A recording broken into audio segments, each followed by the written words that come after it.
Hello, bienvenue sur Rock Your Podcast, le podcast qui te donne les clés pour propulser ton business grâce au podcast. Je m'appelle Mariama, je suis spécialiste du podcast marketing. J'aide les entrepreneurs et indépendants à utiliser la puissance du podcast pour développer leur marque personnelle et transformer leurs auditeurs en clients. Dans chaque épisode, je te partage mes conseils pratiques pour créer et développer ton podcast et surtout pour en faire un puissant levier d'acquisition client. Pour ne manquer aucun nouvel épisode, abonne-toi à Rock Your Podcast sur ta plateforme d'écoute préférée.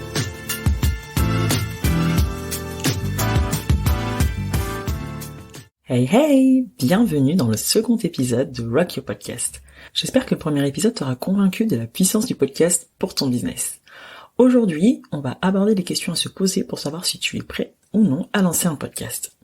Le podcast a le vent en poupe et le nombre de personnes qui en écoutent est de plus en plus élevé. Tu te dis peut-être qu'un podcast est la prochaine étape pour ton business.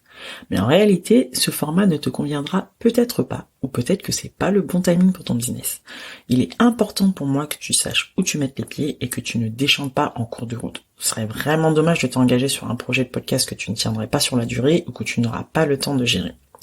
Avant toute chose, si tu commences tout juste ton business et que tu n'as pas défini le persona de ton client idéal, que tu n'as pas encore défini tes offres, que tu ne sais pas encore quoi vendre, c'est clairement pas le bon moment pour lancer un podcast. Si tu envisages de lancer un podcast pour ton activité de coaching ou de conseil par exemple, voici les 4 questions que tu dois te poser pour savoir si le podcast est fait pour toi et ton business. Premièrement, est-ce que tu as le temps de te consacrer au lancement et au développement d'un podcast ? Pour moi, c'est la première question à se poser. Si tu te lances avec un podcast mentor, comme moi par exemple, qui t'accompagne et te forme à la création d'un podcast, ça te fera économiser des heures de recherche sur les internets. Je dirais qu'en fonction de ton implication et du temps que tu peux y accorder par semaine, ça peut te prendre 2 mois en moyenne pour te lancer. Je dis 2 mois car c'est le temps moyen que j'ai observé avec mes clientes. Ma cible est constituée d'entrepreneurs, donc business à gérer, et une vie personnelle bien remplie comme tu peux l'imaginer. Donc pour moi, 2 mois c'est l'idéal pour ne pas se sentir submergé. Si tu te lances seul, et c'est parfaitement ok et faisable, ça te prendra bien plus de temps car tu devras faire tes recherches solo, te former seul sur les outils, tu ne sauras pas forcément quelle stratégie adopter et potentiellement tu feras des erreurs de débutant, ce qui est tout à fait normal. Dans ce cas de figure, si tu ne te décourages pas avant, tu peux compter minimum 6 mois pour te lancer. Ensuite, il faut assurer le développement de ton audience et de ton podcast. Et ça dépendra du format que tu auras choisi et de la durée des épisodes que tu souhaites avoir. Donc ça va forcément impacter le temps que tu devras y consacrer. Par exemple, si tu choisis le format solo, il faut que tu saches que tu dois préparer ton calendrier éditorial. Donc que tu saches quelle thématique tu vas aborder tout au long de tes épisodes, que tu les enregistres, que tu montes tes épisodes, que tu les publies sur ta plateforme d'hébergement, que tu fasses la com sur les réseaux sociaux, que tu fasses peut-être la retranscription sur ton site web, etc. Pour le format interview, il y a aussi toute une logistique. Il faut déjà que tu saches quel invité tu souhaites avoir dans ton podcast, planifier les rendez-vous, préparer les questions, réaliser l'interview. Il se peut qu'en plus ton invité décale et qu'il ait un imprévu, c'est des choses tout à fait normales, donc que tu repositionnes l'interview. Toute la partie post-prod, donc la partie post-prod pour moi c'est la partie montage, publication, communication, etc. Donc, c'est un aspect très important à prendre en compte avant de te lancer. Faut pas que tu te dises ok, le podcast c'est cool, je me lance. Il y a quand même énormément de boulot derrière si tu veux produire quelque chose de qualité en tout cas. Après, bien évidemment, il y a des astuces et des process à mettre en place qui te permettent de gagner du temps et c'est ce que j'enseigne à mes coachés. Deuxième question, est-ce que tu as assez de contenu ou est-ce que tu es en capacité d'en créer ? Pour moi, c'est la base de base. Il faut que tu aies une idée des thématiques que tu souhaites aborder, que ce soit pour partager ton expertise, inspirer ton audience, les motiver, ou si tu souhaites un format interview, il faut que tu aies au moins une idée des invités que tu souhaites faire intervenir dans ton podcast. Si tu as déjà un site internet ou un réseau social sur lequel tu es actif et tu publies régulièrement, tu peux très bien recycler les contenus existants qui ont bien performé par exemple. Donc t'es pas forcé de repartir de zéro. Tu n'as pas besoin non plus de faire un épisode toutes les semaines. Tu peux très bien commencer en faisant un épisode tous les 15 jours. Il faut donc assez de contenu pour tenir ce rythme. On en reparlera dans un épisode dédié. Troisième point, est-ce que tu es ok avec le fait que tu n'auras pas des résultats immédiats ?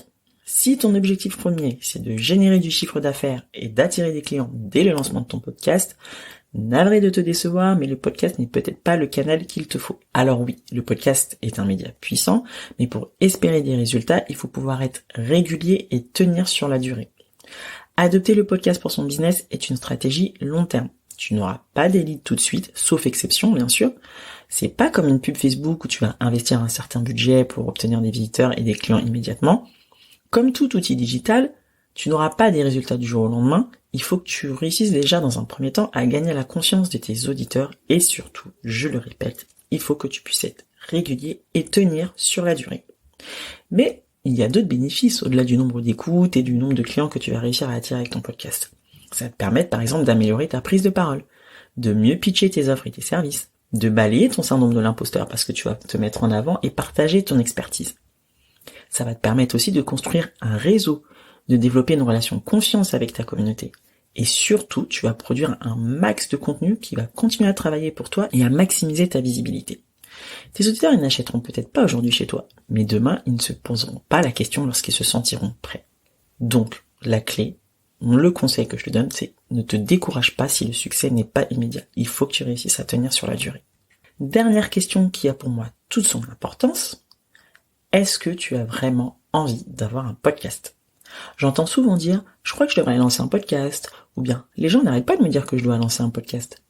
Attention, c'est quelque chose qui doit t'intéresser en premier lieu, car comme je te l'ai dit, ça demande un certain boulot et une certaine motivation pour ne pas se décourager en cours de route. Surtout que tu auras sans doute la mission d'éduquer ton audience sur le format du podcast. Certes, ça explose, mais c'est encore méconnu du grand public. Aujourd'hui, il y a environ 6 millions de Français qui écoutent des podcasts de manière régulière.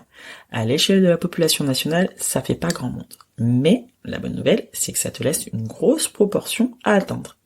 Moi-même, aujourd'hui, quand je vais expliquer mon métier et ce que c'est qu'un podcast, je dis souvent que c'est un genre de radio digitale. Donc, tu vois, il y a encore quand même un travail derrière à faire pour que ton public adopte ce format-là. Tout le monde ne sait pas aussi où écouter les podcasts. Est-ce que c'est gratuit ou payant? Comment il faut s'abonner? Donc tu vas sans doute devoir faire un travail de communication sur tes épisodes, mais aussi sur le format du podcast en lui-même.